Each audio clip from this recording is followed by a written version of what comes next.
In this episode, I am once again joined by Prajwal Ratna Vajracharya, a tantric priest in a centuries-old Newari Buddhist family lineage, and master of the religious dance tradition of Charya Nritya.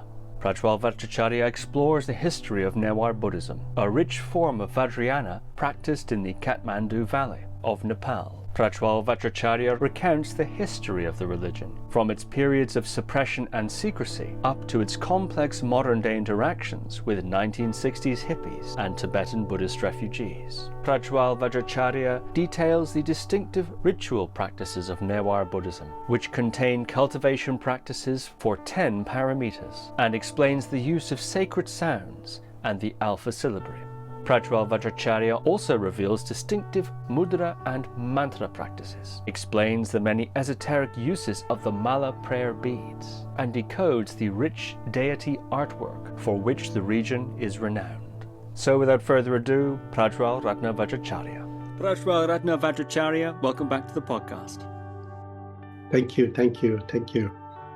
I'm so delighted to be talking with you again.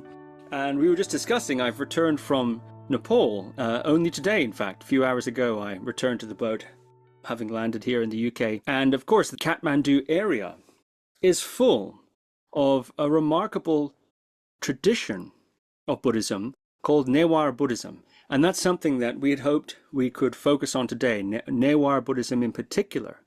And you said that this is a type of Buddhism that's, in fact, perhaps not so widely known as other types, but it has a rich history and many distinctive features. So perhaps you could begin by talking a little bit about this Newari Buddhism, and why is it, do you think, that it's not as well known? Yeah, I'm so happy that way, and particularly this Newar Buddhism is like not known outside, Every person you talk about in the Buddhist world, always like India, always like Tibet, always came from India, go to Tibet. But they didn't talk about what is we have in Kathmandu Valley and how old it is. So yeah, it's Newar Buddhism is like when you go to the history that the oldest Buddhists in the Buddhism in the world, basically Newar Buddhism. But somehow we have when you go to histories about Newar Buddhism, we have 800 years it's been not allowed to freely practice because it's been Hindu kingdoms, Muslim been take over everything. So it's not allowed for us to be freely speaking. So that is like, if you see that in the Newar tradition, which is like in the 1800, like Rana's kingdoms being taken over. Before in the 12th century, which is Malla kingdom take over, they are Hindus. So up to present day, still like a Hindu kingdom. And history so that way in Nepal. If you Google how many Buddhists in Nepal, but Hinduism, they have 85% Hindus and 5% only Buddhists they consider. So that's the other reason, the Buddhism in Nepal, we can explore more because we don't have a support on that part. So it doesn't go reach to the, and also still so much domination, try to keep down for the Buddhism. They try to burn it, all the book, then Biharas with the monastic schools being burned in the Malla period, there's lots of things is happening. So that's why all the Newar Buddhism go underground. That's why we became as the lay priests. So we do only into the family lineage, only into the family. Because if you share somebody who knows, someone come to get you and erase or kick out, And also the history show that in the 1953s, every Buddhist people been kicked out the countries in Nepal. So that's so strong. Government, you cannot say anything about Buddhism for a long period of time. That's the other reason it's not known outside the world. And other part also, there's no university, there's no college, there's nothing you can do anything. And those people who has been Buddhist for a long period of time, just keep it into the family. They don't talk to anybody, but still we keep alive this Buddhism in Nepal. So. And I wonder if you might talk a little bit about the character of Newar Buddhism? What does it share with other Buddhist traditions, and what are its distinctive features that set it apart? Yeah.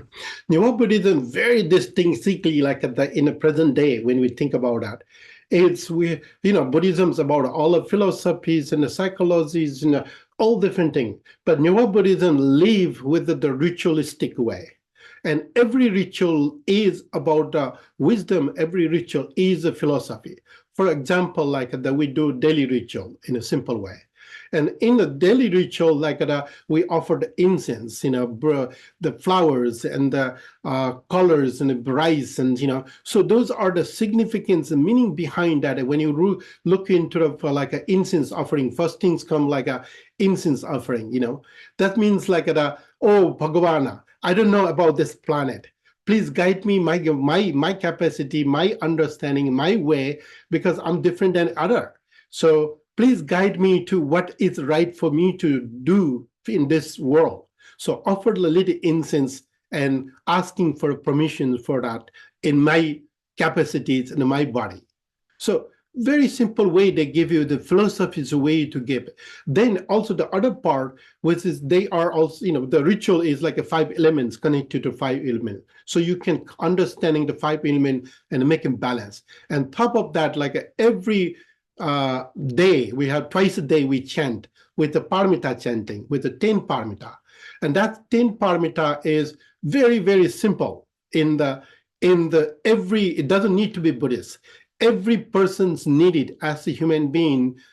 If you are a human being, every person it applies. Like the first come with the generosity, with the dana paramita, means the generosity means the kindness, the compassion, and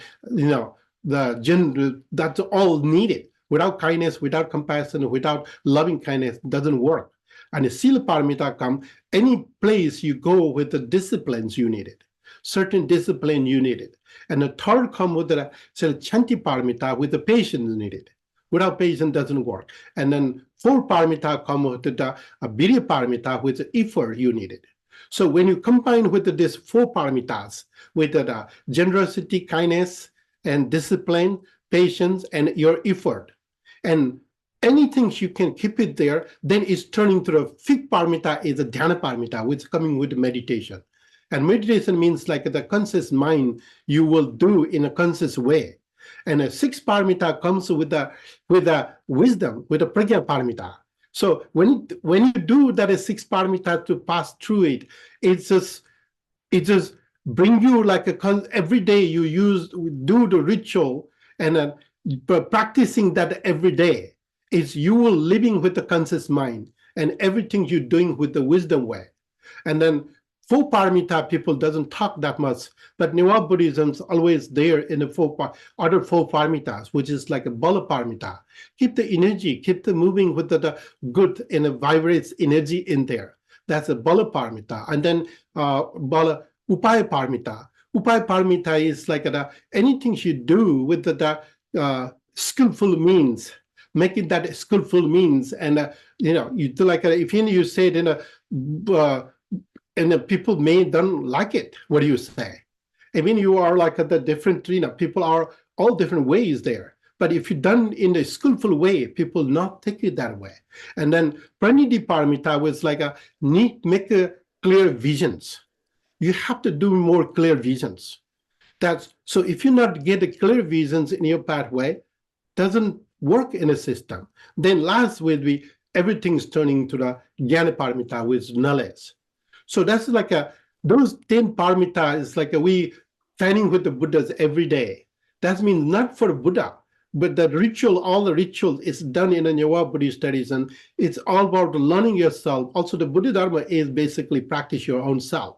So we are doing the ritual for the Buddha. So Buddha already taught these things, but we needed to remind that way. So every day, if you are practiced into the daily life will be much better. Life will be liberation. It's already there. So that's what we do in the Newar Buddhism, very distinctive way, like first thing in the morning and before you go to the bed. And that's we do the rituals in Newar. Fascinating. So I'm curious if merely performing the rituals is enough to cultivate these paramitas? Is it simply enough to carry out the actions of the ritual? Or does one need to approach the ritual in a certain way, a certain mindset? Yeah, these are written, that's called that the Manjusri Mulakapa, which is the oldest text in the ritual text, ritual manual. So basically that was we carry on still in the present day, all in a Sanskrit. And that doesn't need that much, they have they call the 16 stata offerings, like 16 different things to offer. And it's a very simple way. That's what we do daily rituals. So I don't think like it. We have in our temple, we have a 7 days, 7 people does the rituals. Every day we take a turns and make this happen. So everybody can do easily. In the beginning, a little hard with the Sanskrit chanting and Sanskrit praying, but we made it to the English in the beginning, and also I recorded into the Sanskrit. So they, if you listen a couple of times, anyone can easily do it. But also my view is like you have to understanding what you're doing. Without understanding, there's no way. So that's why we made it everything into the English translations, and then once you get understanding the English translations, and then you start with the Sanskrit and make you more meaningful way of life. So first thing in the morning, if you do the ritual, right, that's the way. That's what we do. So. And is the power to cultivate the paramitas, is the power in the ritual itself, or in the mind state of the person performing the ritual, or some sort of combination? Is it believed that the ritual itself has a sort of power in its structure or its content? Yeah, it's lots of powers in the ritual itself. Like that's why we've been, I was in the beginning like, wow, how I'm going to continue this ritual, There's all the elements, all everything. So, and then people just come in a ritual, that's their day. Like whoever do the ritual, like, wow, this is my day today. It's a great day. So everybody feel like, it's just very like honoring. It's like a ritual part, like everybody thinking like it's honoring the Buddha. But you are Buddhas in that moment, You are like learnings about whatever Buddha taught, basically. It's a part of the ritual. So that's why it is everybody comes here, like who does the ritual, it's that their day. This is my day. I'm not going to miss any single day. So we've been doing for 15 years. And it is so powerful. And it's itself also temple, it's getting more powerful. As soon as people walking through a temple, it's whatever you put onto the energy there, it's making transformations. So, and also I forgot to mention one other things too about like also Newar Buddhism traditions, which is like back in old days when they teach about what is the worlds of the Dharma, what is the worlds of the existence of the Dharma, and how you can relate it to this world. They used to teach in a very meaningful ways, like like we have a vowels and consonant sounds with a and each of them like that was the first started when the Buddha was born. And the Buddha was giving educations, which is they also call that like Sataguru, which is Vishwamitra. And the Bodhisattva is also considered. So Buddha taught about that in that period of time, about the meanings of the life and the meaning of the existence and how much things it will be in you're going to deal in your lifetime. So they, in that, if you go through with the vowels and consonant sound, every exists like a pandemic, like the disaster, like the craziness, whatever you can feel coming up in this planet. They have a descriptions in the Lalit Bistra, which is the Buddha's life story. Every vowels and consonant, and also not only that, like the vowels and consonant sound is also connected to like in a body part, like how you can activate is nerve in a body. So each vowels and consonant also connected. That's what used to teach back in old days. So once you get to the done with the complete with the vowels and consonants, you are very aware of the whole world. That's under Newar Buddhism also the powerful. So beside that, like we have like the god and goddesses, and then they have a different ornaments and the tools, and Buddhas and Bodhisattva use all different tools. So how to make that meaningful? It's not just a tool they hold and leave it there. This is reflecting that way into daily life and understanding the meanings of those tools, so you can use into daily life. That's also the other part. Like in the history, so that way is like Dana Paramita is always like something you wear with the generosity and kindness. It's like a necklace, And a Sil Paramita is a discipline, like a bracelet and ankle belts. And Chanti Paramita is a patience, which is like everything. So what you do based on what you hear, If you hear good things, oh, wow, wonderful. If you hear bad thing, how stupid, how crazy, it immediately react. So if you need to patient, listening with the patient, and world will be changing. That's why, the Srutamaya Pragya, wisdom ever hearing. You need to hear with the wisdom way. And then it's like the Biri Paramita is like a belt, Belt is like it just doesn't need it to belt. Like even you just wear the underwear, feels in there. You need to connect it when you tie it with the belt and anything. This is the whole universe. It's like energy. It's coming from here. You need to make it that way.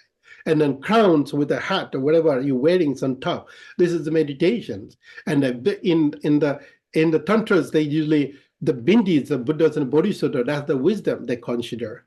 And then also in the esoteric way, like they usually keep the ashes, or you burn the incense, they keep the little ashes in the forehead that bring you to awareness. So those are the symbolic meanings in the Newar Buddhist traditions, give people to daily practice. So practice is important. And not only does the practice means like a sitting in a meditations, doing actions in every, that's what the, Kriya Tantra, Charya Tantra, they talk about like, you need to take a action, then you can get into the Anuttara Tantras, So that's why Newar Buddhism have that, still that practice still exists. And people are still practicing every day. That's the beauty about Newar Buddhism. So I just want to add a little extra on that, on top of that. So, but if you go to the history, like it is sad in the Newar Buddhist history. So if you look into the histories in the present day, when the Newar Buddhism, like not long ago, 1907, like that it's like it is the India has been run by the British for 350 years, and Nepal is being run by the Ranas. So Ranas and the British, they are so cooperative, so they honor each other in somehow. So, and then the Rana is not a Buddhist. They are like a red of the Buddhism. They don't want anything to be Buddhist to be there. So what happened there, we have tons of texts. And then all the texts been taken away. That's back in old age, if you look in there, they usually say that in a history is 64 different kind of script. And the Lanza script is like the typical Newar old script is. You can see that one, when you have a Kala Chakra mantra, they wrote in one single pieces. That is the Lanza. That's the Newar old script. All script you can find anything in a Newar script, that script you can find. And there's also Vujimo, and there's also back in Buddha period of time, they have a different way of scripting. So 1957, there is like we have so much text is there. And those peoples who has ruled the countries in Nepal, they want to be friendship with the British. So there's known as the Hariprasad Sastri, the one of the scholars of, so they came to Nepal, and every possible that a book we have in a manuscript book, and they give it, like in the history with the Jagannath Pandit talk about that, they loaded that 3 trucks from Nepal, the manuscript went to the India. And right now, there is the esoteric society would keep it safely. It is also a great thing. They have a safe right now. Everything in a safe. But that period of times when it went there, and then, and so they published a book for like lots of tantra texts, lots of things they make it that way. It's coming from India. We don't know exactly. Yes, there is if you look into history back in Nepal, Nepal have a long histories before Sakyamuni Buddhas. Before the Sakyamuni Buddha was born in Nepal, and then they also have if you look into that place where the Buddha was born in the Lumbini, it's about 23 kilometers away from in the Lumbini. There is a Koku Chandak and Karakmuni Buddha's place. Newar Buddhism, the 7 Buddhas lineage is there. So there's a 2 places which is also was Buddha's previous life is there. And then if you go to the Namo Buddha is when the Buddha came to take homage to the Swayambhu. It's right now known as the Monkey Temple. So he literally mentioned that way, I was a prince in that period of times. I cut my meat to offer the baby tigers so they can get a safe life. And they still build the whole entire temple there, which is Namo Buddha still exists. And then the other part, everybody's have a big problems or take a refuge, like Asoka on 3rd century.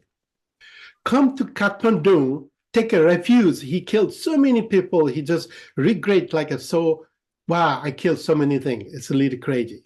So he literally came, but first wife came, run away from Nepal. It's a safe place.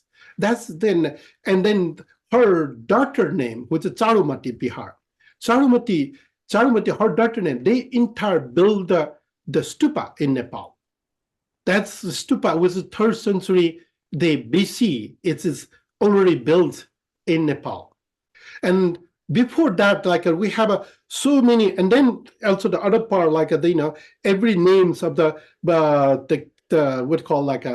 Vajracharya is named, translate into the Tibetans, and then when the Tibetan translate every text, they made it to the translate, even who wrote, where this came from, even that name is translated. And so we don't know exactly. There's many different names, Lila Bajra, which is in Nepal, it's in 7th century period of time. And when you go to the Lila Bajra into the Tibetan name, Lokpa Dorje, it became a little Lokpa Dorje. And then also there's a Shrota Bajras and Manju Bajra, Baka Bajra with Nange Dorje, many different Jamuna Gwazo with who doesn't eat the rice, and then he's turning into the Jampe Dorje. So we don't know exactly how did happen in the transitioning. So when you look into those the evidence and everything, Nepal have so much all, and we have if you go to Nepal, you will see that there's a Baka Bajra turning to the Nange Bajra, and a Vajrayogini temple in a Saku, Khargoyogini temple, Vajrayogini temple in the Saku, where also Guru Rinpoche came there to get initiated by the Hunkara Bajra. Then Baka Bajra, which is in the Saku, which is called the Khargoyogini or Ratful Tara, it's considered. And then Vajrapada, it's also is in the Bijuswari, which is called Sky Dakini. And Nairatma, the history began from the Nairatma actually, before even Kathmandu civilized. So when you think about that part, it's always tradition, and still in the present day, you can feel it, but it's just covered by the other religions take over and not seen anything what we have there. But practice is still there. So that's just the keeping a Vajracharya. So my family is if you look into my family's history, is that my Bihara, which is called the Mantra Siddhi Mahabihara, my family lineage go back to the 2200 years before. And that Mantra Siddhi Mahabihara who built with the mantras.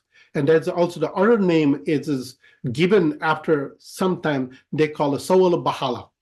So that's in Nepal, where one is Newar name, one is a Sanskrit name they have. So Mantra Siddhi Mahabihara is became as a Sawal Bahala. Sawal Bahala, they named after in the Mulla period. And they are practicing Tantra Sinya. And Mulla, the people are coming to whatever that they'll try to destroy. They will make it that it's a sounds coming here. Beware with that way. And if you also see in Nepal little windows, which is like they call it tikija, those windows been built in that period of time. So those master have to done the ritual without disturb anybody. If middle of a ritual they come, they will block that way. They can see from inside what's happening and outside, or who comes in outside. So they created that the windows to make it protect yourself or practice to be safe.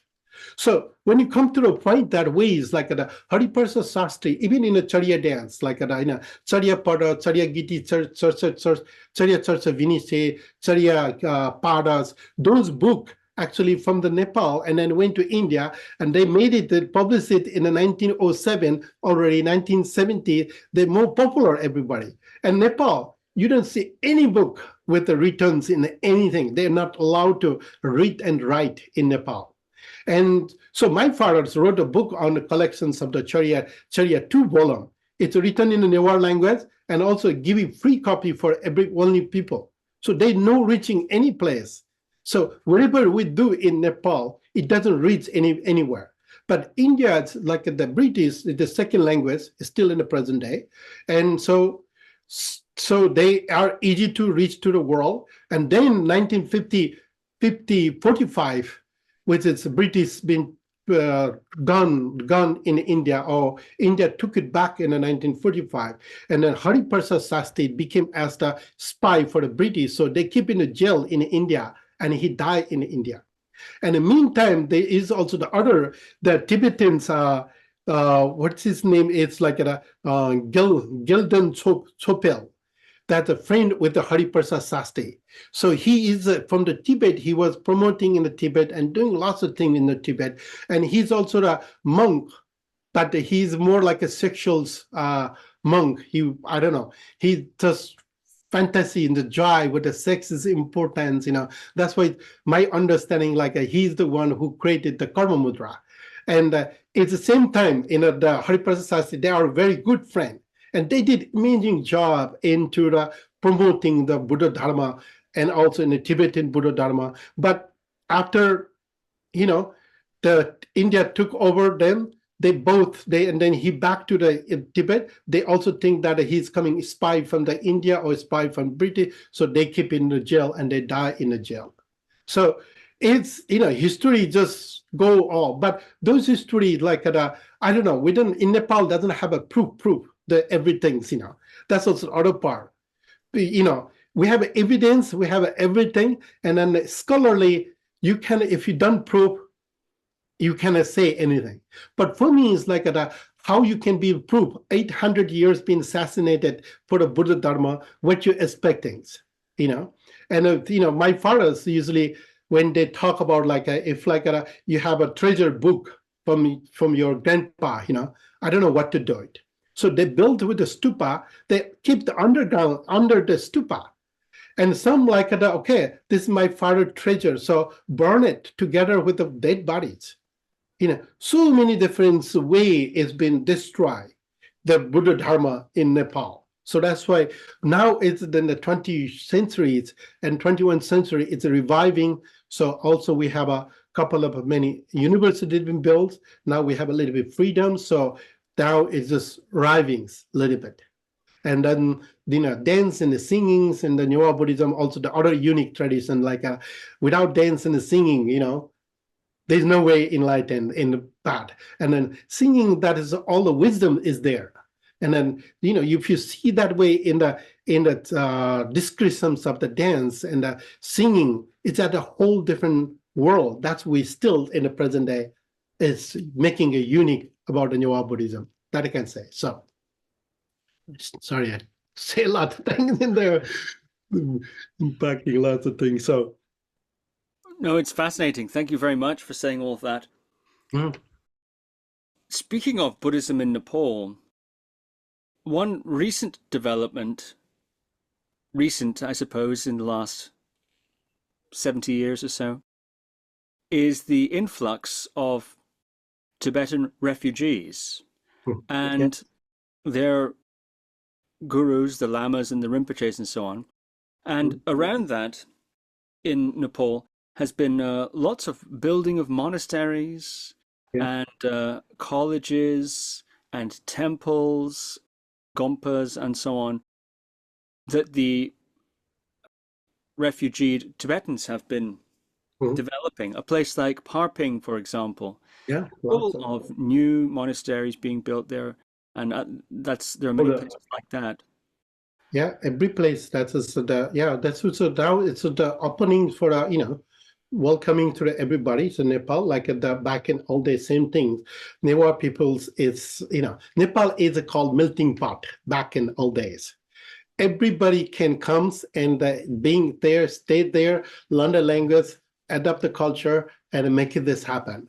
So, but in the 70s, yeah, all the refugees came, and those refugees from the Tibet been taken over by the Chinese in the 1959. So then Dalai Lama about to come to Nepal, but China doesn't allow for them to come because somehow we also have a control with a little bit from the China. So Dalai Lama is still not allowed to visit Nepal, so somehow. So, but the refugees started coming, and if you go to the border, if you go to any holy place, basically, you can say, in a Swayambhu, behind the Swayambhu, every Swayambhu, top of the mountains, is actually the Tibetan Buddhists right now. It's in there. And top lamas, like every lama you can see that is in top level, they always in Nepal, they live in Nepal. Also, that's what's the beauty about the Nepal government in the present day. They open in the 70s and 80s, so they welcoming, and it's actually start from the when you talk about in the 60s with the hippies, like open for everybody. So when you talk about that part also, Bhutan and Nepal, like they're brothers and sisters. It's like Bhutan, like shall we open for a Westerner? Like I don't know what that means, the Westerner. Who is a Westerner? The Bhutan doesn't have anything, and Nepal have a little bit openness. Like yeah, this is from different countries and different looking people. Oh, okay. So when they come to Kathmandu in the 60s as a hippies come with all the smoking ganjas and the freedoms for the smoking ganjas in the Kathmandu Valley. And then when they see the Bhutan see like no, those people I'm not want to have it in Bhutan. So if they come, they have to pay money. So lots of money. So they don't want to be that is poor with a different culture for my people. So Bhutan is stop and Nepal is stop, continues bringing the hippies and Westerners, and that is happening. But that's what was always saying, that is open for everybody's. So it doesn't making strict rules for from someone like the refugees, someone want to stay there, they open door for the all international. That's happened in the 70s. So it started from the 60s. That I can say. Yeah. So I wonder, with the flourishing of Tibetan Buddhist religious centers in Nepal, what does that mean for Newar Buddhism in particular? Well, I mean, so I have to say that things like even they come from the Tibet, those lamas and they don't have anything to do with the Newar Buddhism. And some of the lama, they live for 30 years and 40 years. They never see that it's a Buddhist, Nepal have a Buddhism. So they have a own circle, own community, own building. And now it's like a Newar people, like we don't have a really way to go to learn the Newar Dharma. So they went to the Tibetans. So lots of Newar people went to the Tibetan to studies with the Tibetan lamas. But for them, like they didn't know, they feel like we didn't have a Newar Buddhism there for those lamas who live in Nepal. I have a couple of lamas who came here like, even like I live here, we built the Newar Buddhist temple here, and I'm like, Newar doesn't have a Buddhism because it look like Hindus. And also the other part, like when you go to the tourism board of tourism, and when they teachings about Nepal history, everything's about goes to the India, everything goes to the Hindus. And it's still like even you go to the only Bodhanath is like a little Tibet they call. But if you go to Swayambhu Nath, which is my hometown, so with the top of the hill, they have a chantings and praying. There's like a, oh, this look like a very Hindu. So they made it Hindus, everything. Even that's chanting in the Newar language, so they didn't understand the Newar language, so they made it that is everything Hindu. So when you see in the outer way, like as a tourist, they always see the Hindus thing. Everywhere you see the Hinduism there. So you don't see but Tibetans here, as I say, like it is great. People now learning, and also that's the other regions also, like, hey, we have all the Tibetan can teach the Dharma. We have so many Dharmas in ourselves. We need to revive this, bring it back. So that's why we have lots of Dharma center right now in the own Newar Dharma Center. Newar Buddhist people are there who's try to teach. Like they also create, as I say, like they have 5 university right now. In Lumbini, Sugat Saurabha, Acheshwara, the Lotus University, and also the Tibetan University. Any university, they have a Buddhist chapter right now. You need to study the Buddhism. So that's what's coming back to life. And what would you like to see happen to further, I suppose, reveal the special characteristics of Newar Buddhism to the world? What sort of work needs to be done, or sorts of activities should happen, do you think, to promote and share Newari Buddhism and strengthen, I suppose, Newari Buddhism? Well, I mean, the general way of speaking, like Newar Buddhism have the unique. Also, the Buddhism is about the equalities, making that a balance with everybody. So not like, I'm this Sakya, I'm a Lingma, I'm a Gelupa, I'm a Newar, I'm a, like the, Thais, and, it's supposed to be not that way to go. We should learn each other, and whatever it is making, that's what's in the Buddha, like the 84,000 sutras. That's what's all divided into the individual, like okay, I'm only this practice, I'm only this practice. It's supposed to be not that way. That's what Newar Buddhism, like try to embrace as in the 1,000 years as the melting pot. So bring it everybody, and this is a unique too. Some people need.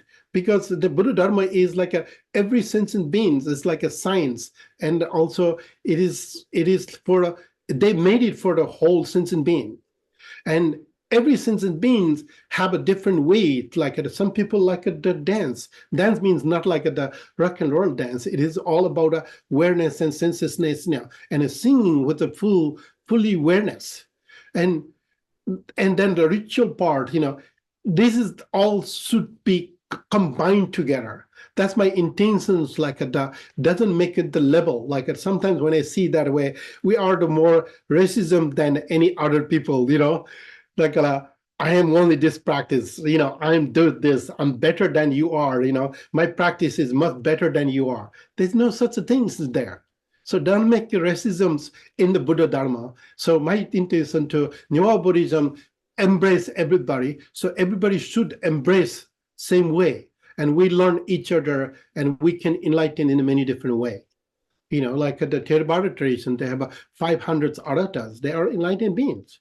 In a Mahasiddha tradition and my tradition, we have like great siddhas. It is 75 siddhas in Newar Buddhism, not known outside.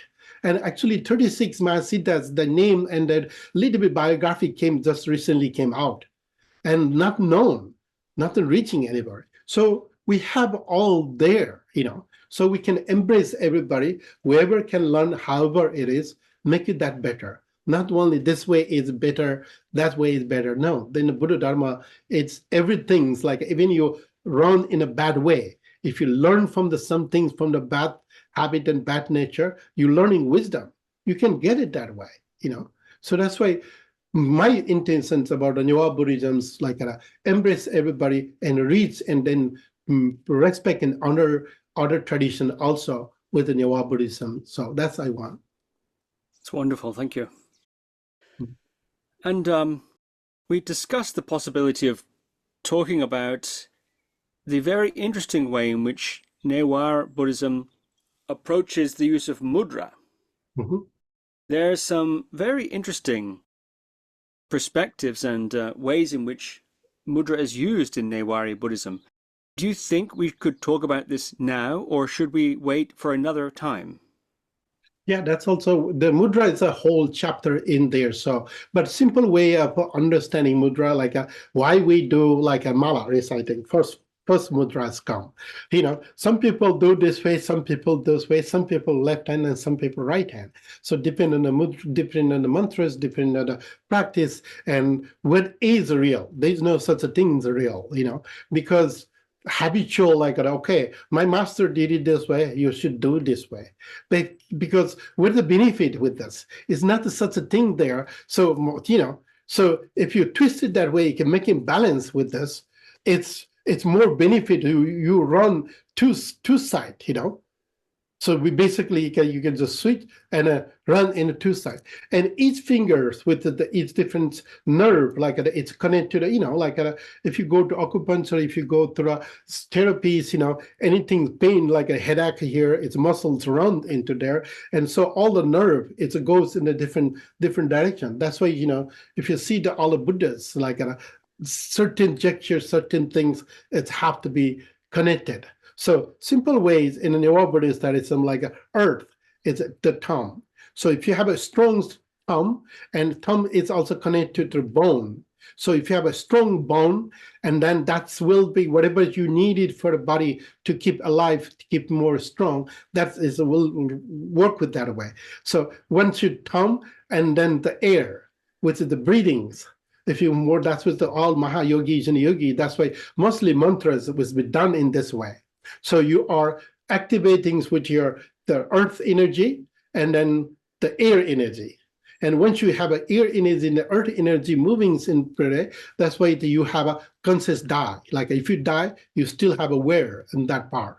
And then which comes with the middle one, middle go to the center channel. Center channels go to the space element. Space is like a whole body, like our body is like up to from the birth to the death, we're going a space, like spanning in a space and a space. So space is making the balance in a space. If you do with this, with the, reciting mantra with this way, it is making. And also those are like the deities. If you see that way with anything holding or anything giving, that means the purity.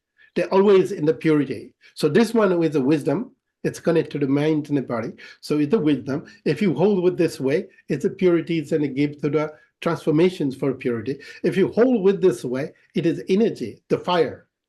This is connected to fire energy, so powerful and energy. If you didn't see this pinky finger with any deities, this is like the connected to blood or liquidness in the body. So liquidness is all over the body. So when you think in a simple way, like if then sometimes like the wrathful deity, they hold with a two finger, that anything they hold is not like the killing, like mostly in the Hindu deities, like anything they hold, they're killing other people or mash it up with people. But in Newar Buddhism, anything you hold with the two finger, it's making transformations. So it's the purity and the powerful and making a transformation. So that's why those four finger is whole universe is already there. And elementally, like the earth, air, space, fires and water. So, and then it's all elements working in the whole body. So that's why if you practice, that's why, in the world like a dance, like you have to make a movement with this, like a simple movement, rolling with the hand, also kind of a difficult movement with this. So you basically activating all the elements what you needed for the body. That's what we call a mudra. Mudra means that way. It's not like in Newar Buddhism, never emphasize mudra means a hand. Mudra means the whole body. So for example, like when you do this mudra, okay, this is called a wisdom gesture. If I have a damn face with this, Zen gesture, what it will be called?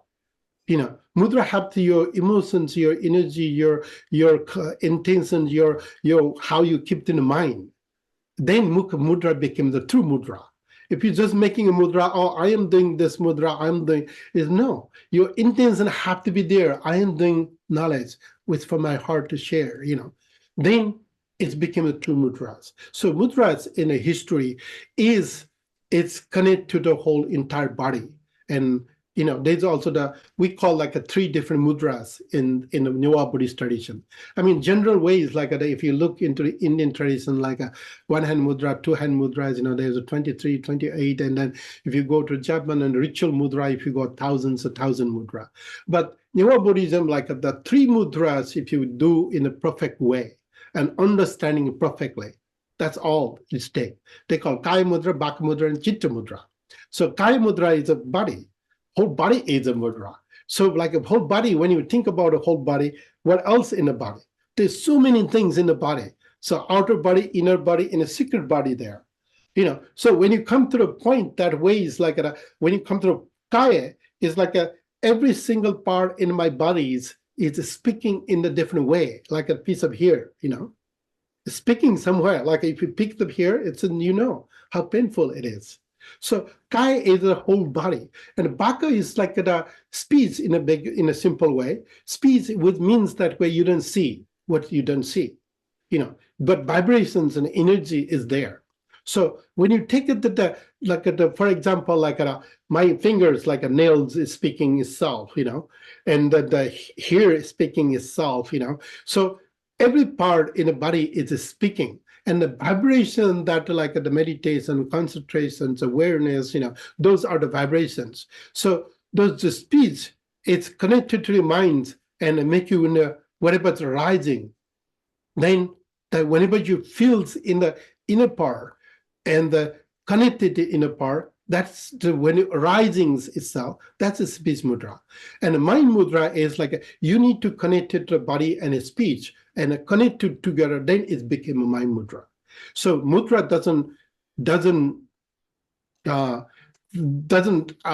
without body and speech, mudra doesn't come out. But if you're making that way, it's like other mudras, like okay, I'm just doing this way, I'm doing this way. This is like the completely outer mudra, outer. But when you come to the inner mudra, it's giving more meaning.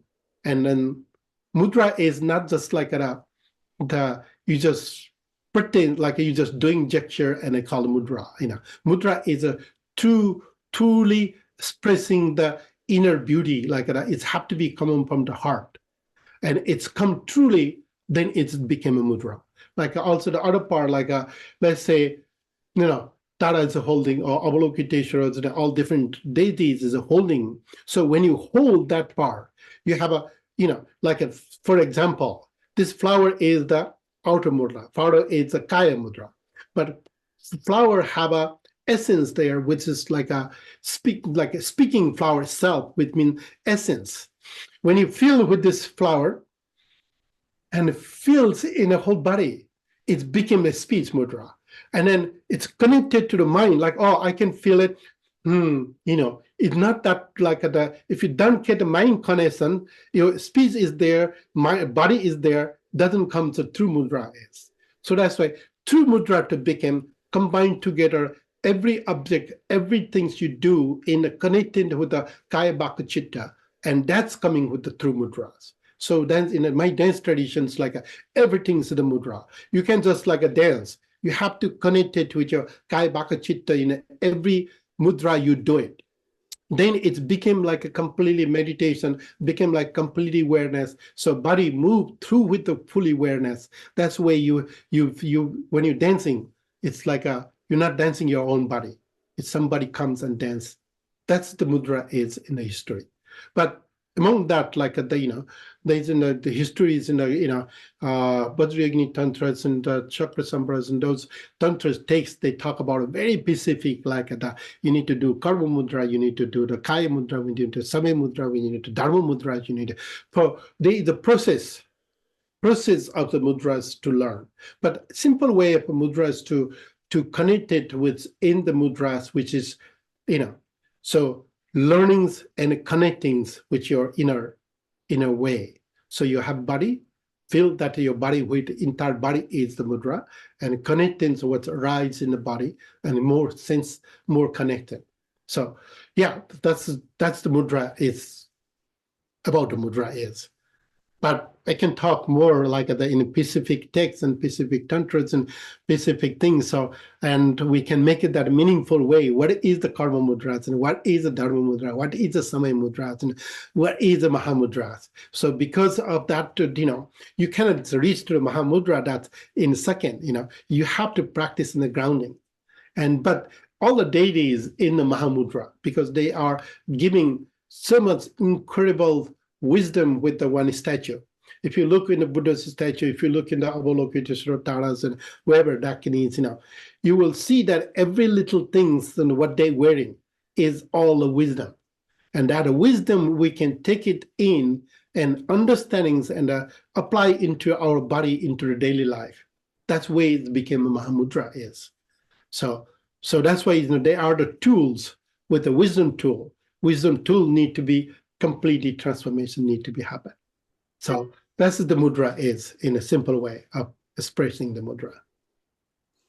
Everything is mudra. So this is, in a Tibetan, they say this is this not for chanting mantras and reciting mantras, because, Buddha Dharma, a mantra is as much you can chant mantras. You don't need to counting. Counting is you don't make it that as much you can do it. But in a tradition they usually use for punishing the students with this, that's about the mudra. So, but this also the physical way of awakening and activating inside the body. So that's also we call mudra. Yeah. Fascinating. Yes. Well, I may have to request a third interview in which we deal with this topic of mudra in more depth and extensively. Yeah, that's let's make it that only mudra topics, all about the mudra only. So how we can make it for the mudra to reach to the mahamudra. So that's how you can practice. You need to basic things to understandings to practice the mahamudra. So yeah. Yeah, okay, that sounds wonderful. Let's do that. Yeah. Have a third. Okay. Yeah. Great. This has been so interesting. Thank you very much. Is there anything you'd like to say in terms of closing or concluding remarks? Closing for a remark, mostly in the scholars and mostly in the other part, they only looking for evidence. Evidence sometimes at the being in the country, looking at, wherever there in the thousands of years been practicing the honorings and those the histories, abadanas, we need to take it that also as the academic way. This is also something there because has a written that way. That's also the way people should take it that. And not just everything's coming from the Indians and Tibet, just to make it that it's meaningful ways, not a one-way path. Buddha Dharma is not a one-way path. It's so many there. So we can embrace and make it that as, even that's not the returns, anything. Look for publicly what they talk. In my, as I say, in my Bihara, Mantra Siddhi Mahabihara, there's Asoka Stupa there. So Asoka Stupa is, Asoka after he killed so many people, and then he wanted to go to the 80,000 stupa to create it. And he took it to Nepal within 3rd century. That means some place where the stupa been built, Asoka, is something already there. So in Kathmandu Valley, we have so many Asoka stupas everywhere. That means a 3rd century already built in the tantras and the mantras is already there. Then any stupa is without tantras and mantras is not been built in history. So, and lots of people talking about in a skull level, tantrism arise in this Mahasiddhas in Guru Rinpoche is the first. Guru Rinpoche came first in Nepal to get the initiation from the Hunkar Vajra. And then it's Mahasiddhas have been built with that way Tantra, not in the 7th century. 7th century, before we have a Swayambhu Purana, we have the Namo Buddha, we have a Charumati Bihar, which Asoka built. They are already tantric way of establishment, tantric way of creating already. So that's why, those evidence also we have. So we need to make it that way. That's not only what written there. Written, somebody write history. Do you believe that history? Someone write a history means who is a victorious person to write a history. So why you people are in the academic world just only try to evidence what is written there? That's why my feeling we need to make it that way, meaningful way of life, so people can learn in a future generation what is taught in the 1,000 years before. You have to do this way. No, it's whatever environment in the present day require, and make it that meaningful for them. Not like a history told you have to do this way. No, that's every century is changed. Every century is language change, people change, way of behavior change, way of development change. We need to adjust with that way. That's about what Buddhism is. The world changing, you need to blend in the world, but meaningful way. Everything is in a wisdom way. So if we can make it, then we will be the different worlds in the present day. That's I can say to the whole who is Buddhist practitioners in the world. So they should take it that as the wisdoms and make it that meaningful for our lifetime. So, Prajwal Ratna Vajracharya, thank you very much. Thank you, Steve. So good to see you. Thank you for just jump into Nepal and just happen. This is great. I'm so happy. So let's do it next time about the mudras, only connected to the mudra. So this will be great. Yeah. Excellent. I look forward to it. Thank you. Okay, great. Look forward to it. Thank you.